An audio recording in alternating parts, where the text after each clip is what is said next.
You're listening to the Fitness Matters podcast with Paula B, and this is episode number 33. Well, hello again, my friends. Welcome back to the Fitness Matters podcast, where apparently I'm going to sing to you. But no, actually, it's where we talk about the fitness matters that matter to you. And I happen to know that this one matters because this is a topic that has been popularly requested numerous times from numerous people, mostly in the Killer Beehive, my private interactive Facebook group that there will, of course, be a link to in the show notes or the description, because it's where I have my best conversations with you truly. And so I was asked to address the topic of emotional eating. And that is what we are talking about today. You guys, you heard the big deep sigh. This one's a topic that I feel really good about talking to you about, because it's something that I have both a lot of personal experience with, and also I have come such a long way in my emotional eating journey that I'm really excited to kind of share with you some of my insights and help you with your journey with it. Emotional eating it's a tough one. It's a tough topic. I have really practical advice for you. I mean, like literally 3-step practical advice, actually probably 4-step practical advice. And it's one of those topics that it's kind of simple, but it can be so complicated, and we're just going to dive in. And here we go. We're going to dive in. Let's talk about your brain. Okay. Let's talk about why we eat our emotions, and I feel like this is one of those topics that I don't really have to have too much background on. Like, I know that you know how this works. Like, you get upset about something and you head to the pantry and then you overeat and then you're upset that you overate, and it feels like such a weird reaction. It feels so out of control. Like, why in the world, when I'm having a bad day already, would I purposefully, why would I choose to make it worse by feeling bad about myself by overeating? And yet this is so common. This is such a super, super, super common thing that so many of us do that, I mean, there's got to be a reason, right? Well, of course there is. My friends, here's the thing. We are hardwired. I mean, our brains are hardwired from many, many, many millions of years ago, when we were first created, even before we were human beings, when we were, whatever came before human beings. I don't know why I try and say these things, but we are hardwired. Our brains are supposed to, this is the way brains work. We are supposed to seek pleasure and avoid pain. All animals do this. This is the way of the world. This is not something that we have any control over. Your brain works this way. We seek pleasure, we avoid pain. The end. And the thing is, for 99.9% of things in the world, this totally works for us. I mean, we seek to avoid, a burning sensation in our hand, and so we take our hand off the stove. We turn away from things that are scary, things that are bad for us, things that are poisonous. This is how we stayed alive way, way, way back in the day, before we had the prefrontal cortex that could overthink everything.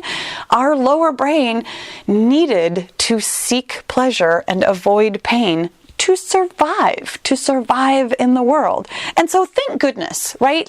Thank goodness your brain works like this. This is exactly how your brain should work. And I think that's a really important point to make, just so you know, because sometimes we get so frustrated with the way we are and the way things turn out for us because of our brains.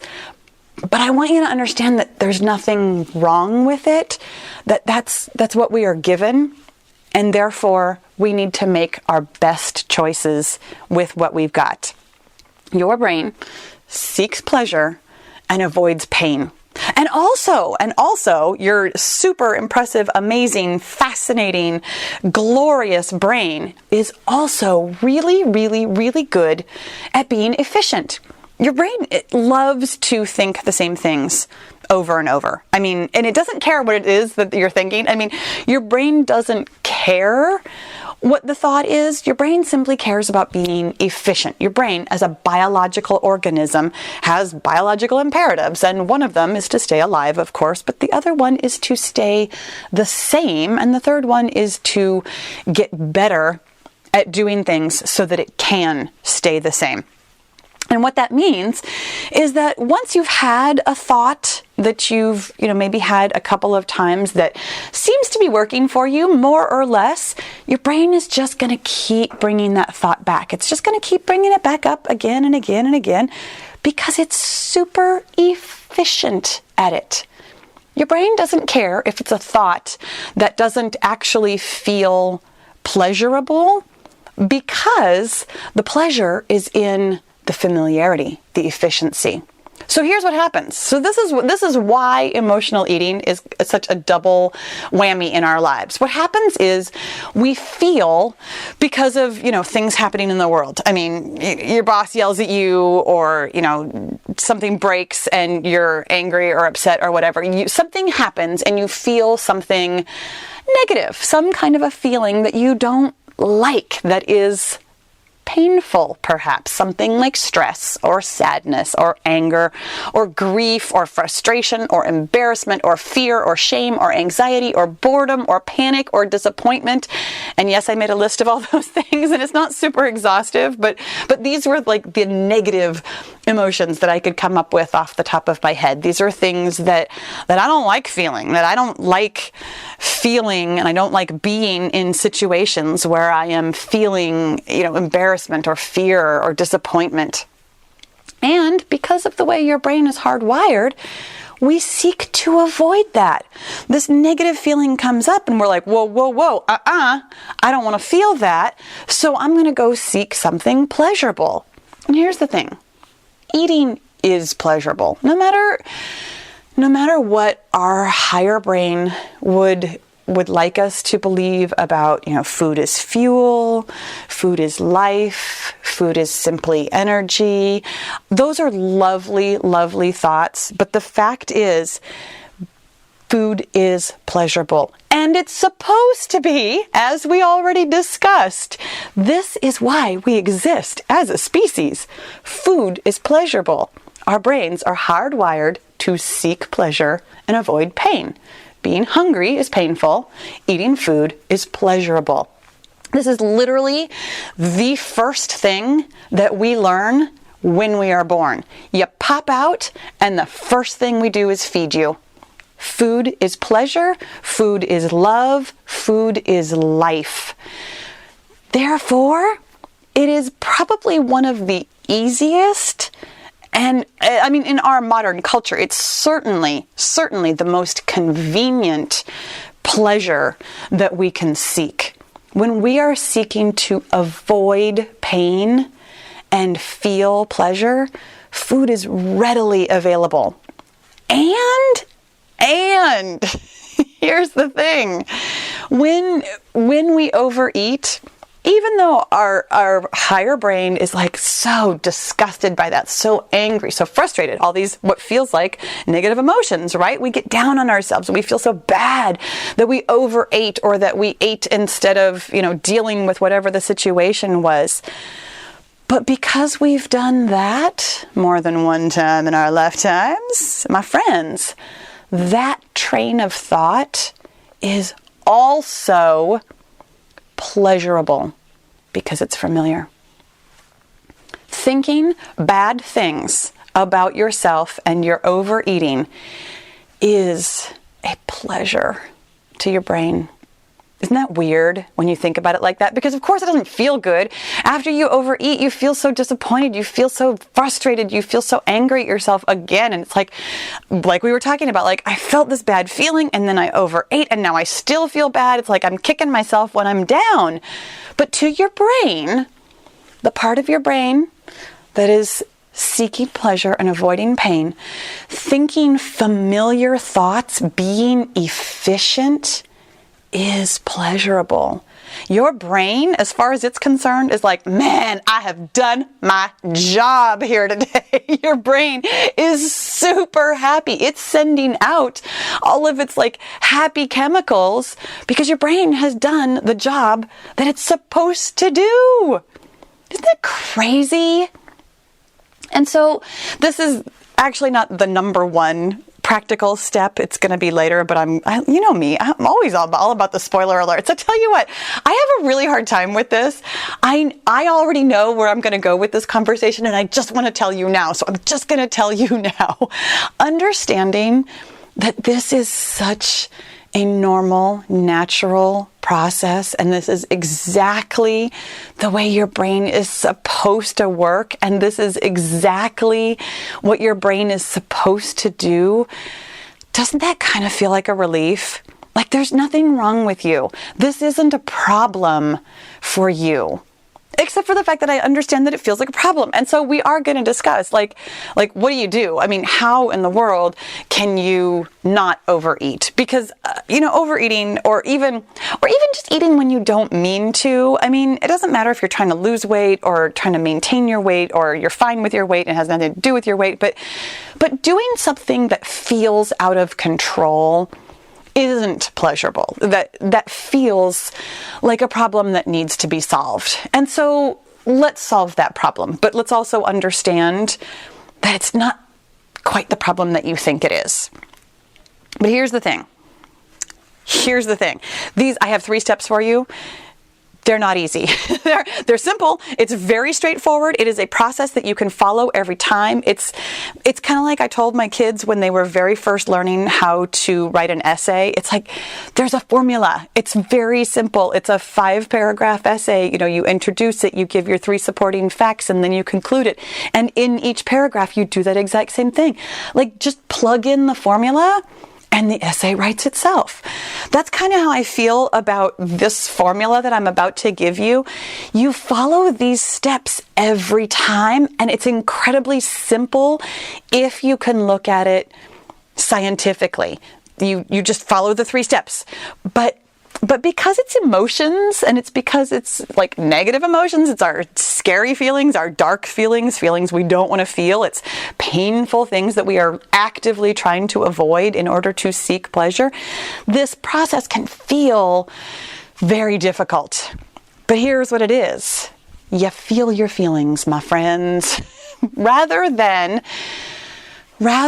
simply letting your brain take over and do something instinctual by seeking pleasure and avoiding the pain of your negative emotions, you need to stop and feel the negative emotions. And here's the 3 steps. You identify it, you describe it, and you let it dissipate. And it's really simple, but it's going to take some practice. It's going to take some work. The first thing, identifying it. I think most of us, and I don't know if this is actually true, I'm very emotional. I have what I would consider a broad emotional vocabulary. Like I enjoy parsing out the nuances of what I am feeling and what other people are feeling and why they're feeling it and what they might be thinking. Like I love thinking about, not always feeling, but at least thinking about my feelings.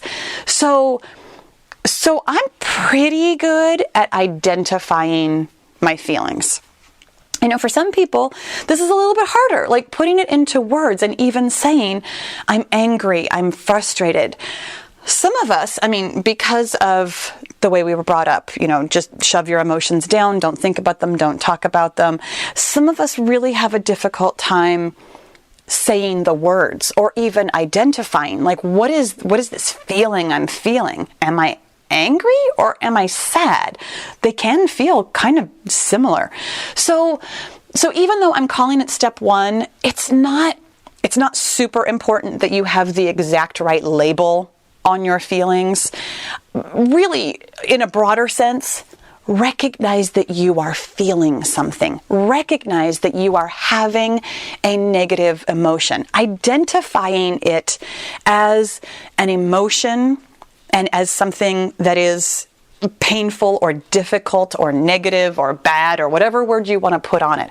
Identifying it is step 1, because so often we don't even notice it. So often we actually just kind of skip this part and go straight to the pantry. But we also sometimes notice that something, bad happened or whatever. It kind of depends on the actual situation. Identifying that you are feeling a feeling is step one.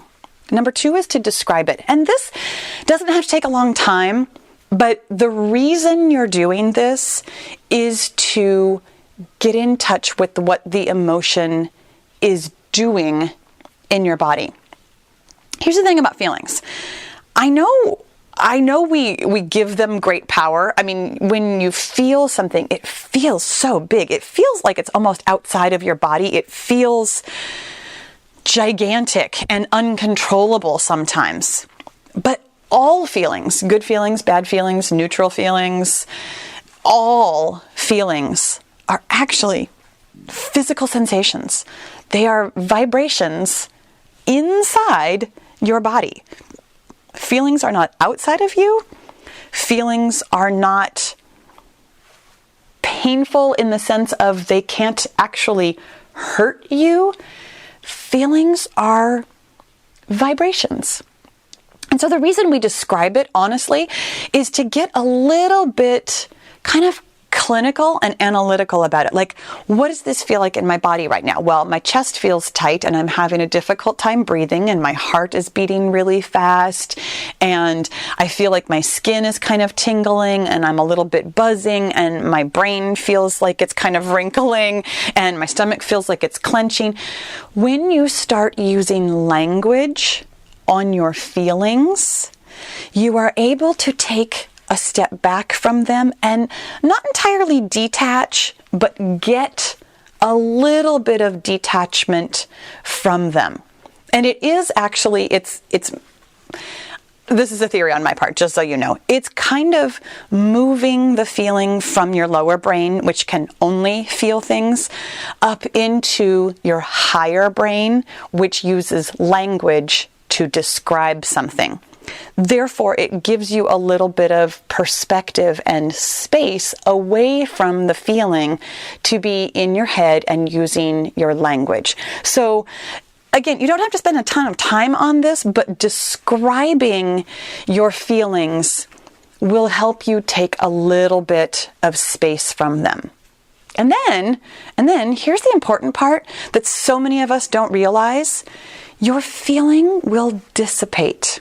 We talked about this last week, and I've talked about it a couple of times now. And again, I'm going to refer you to Mel Robbins, who I love so much. But she talks about how feelings can only last for 90 seconds. And I know that you know this, and I know this, but sometimes I have to remind myself of this, that our brains can't really hang on to anything for a very long time, and our bodies can't do something for a very long time. When you feel a feeling, it naturally dissipates on its own because your adrenaline only lasts so long. The hormones that are creating that buzzing feeling, the heart pumping, the heavy breathing, they're not meant to. I mean, they physically do not sustain themselves for a long amount of time. And you know this when you slam on your brakes because you've almost hit a deer or something, and you feel that panic, that rush, and your heart is pounding, and then your fight or flight, your adrenaline, it leaves you. Feelings are like that. Now, here's why we think that feelings will last longer. Here's what happens. We covered this last week. Your thoughts create feelings. And we already know that your thoughts get super efficient. When you think, my boss, he was so mean to me, he said that mean thing, you're recreating the feeling every time you think the thought. And you're going to have to notice it every time. When you let the feeling dissipate, but then your brain comes back around to that thought again of, he's such a jerk, he did me wrong, I'm so angry, this was a situation I had nothing to do with, I'm so frustrated. You're going to have to identify it, describe it, and let it dissipate. Now, the kind of hidden step 4 is to pay attention to those thoughts that are creating the feelings. And that is something that you can have some control over also. It's kind of its own separate process though, which is why I'm not really talking about it a lot today, because there are a couple of different thoughts that you might want to think in this scenario. Generally speaking, the thought that I love to think in almost all scenarios is, I forgive and I let go. Because that, for me, is a very calming sentence. It's a very blanket sentence. I forgive the person who made me mad, who made me panic, who made me feel embarrassed, whatever, or especially if it's me, I forgive and I let go. And it reminds me that that feeling will dissipate. Now, here's the thing about this process, really specifically as it relates to emotional eating. Because here's the thing, you can actually do this process for anything.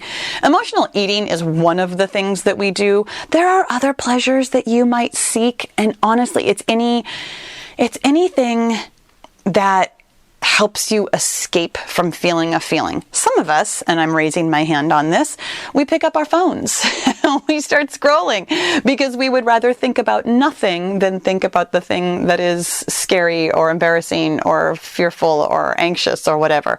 Some of us reach for a bottle of wine. Some of us watch TV. Some of us go to sleep. There are some actions that don't affect us as much as others, but all of them are they're still the same thing. It's an escape from feeling our feelings. And here's the thing that I have found on my emotional eating journey. Sometimes I still emotionally eat, even after I have done all this thought work, even after I have practiced feeling my feelings. Sometimes I still head for the pantry. And here's what you can do in this situation. You can still follow these 3 steps. Identify what you're feeling, describe what you're feeling, and let it dissipate. And that works also for the feelings that you feel about the eating, not even the original feeling, the stress that caused the eating, which, I mean, it didn't cause it. The stress was what it was. And then you had a thought about the stress, and then the thought gave you a feeling that you didn't like, that you tried to escape because your brain wants to avoid pain and seek pleasure. But here's the thing. You can do this process after you've eaten. It gets better if you can do it before or during or, right before. It gets better, and you will be less likely to emotionally eat the sooner you can start the process of feeling your feelings. But sometimes this stuff is still going to happen.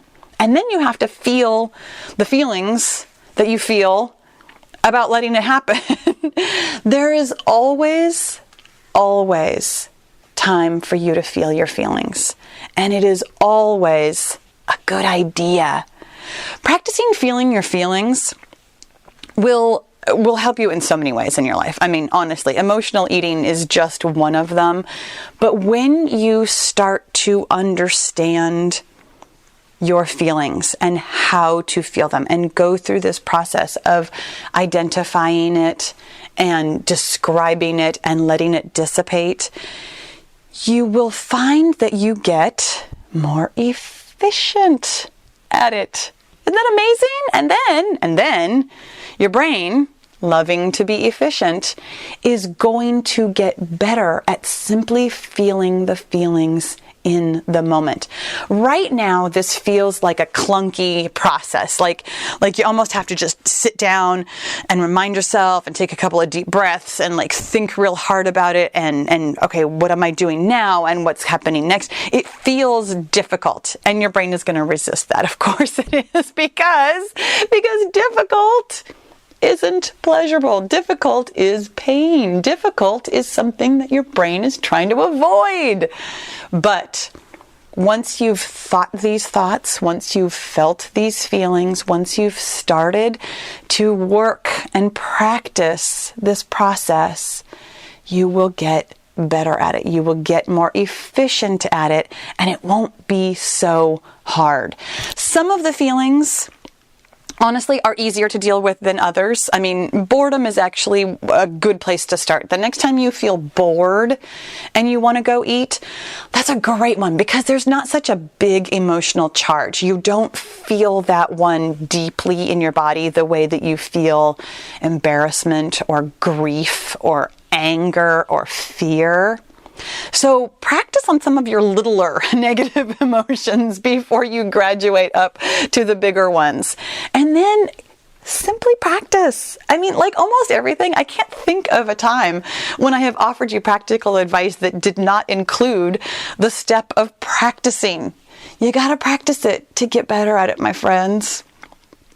And the thing is, this is a process that's going to take some time. I have spent years emotionally eating. I mean, again, I think it's super, super common. I don't even think that's like something that people don't do. I think we all have some experience with trying to escape our emotions. And I'm still working on this. This is still a work in progress for me to identify what it is that I'm feeling and describe it to myself and let it dissipate. Don't be impatient with this process, my friends, because being impatient, it's a negative feeling and you're going to want to avoid it. You guys, I really, really hope that this was helpful for you to really understand why we do the things we do and to have some practical steps for moving forward that can really help you feel in control of the situation that feels maybe out of your control right now. This is something that you are 100% capable of managing. And you know that I would love to hear about it. Like always, you can leave a comment. Come find me. Let's chat about this. Thank you so much for listening. I'll talk to you again soon.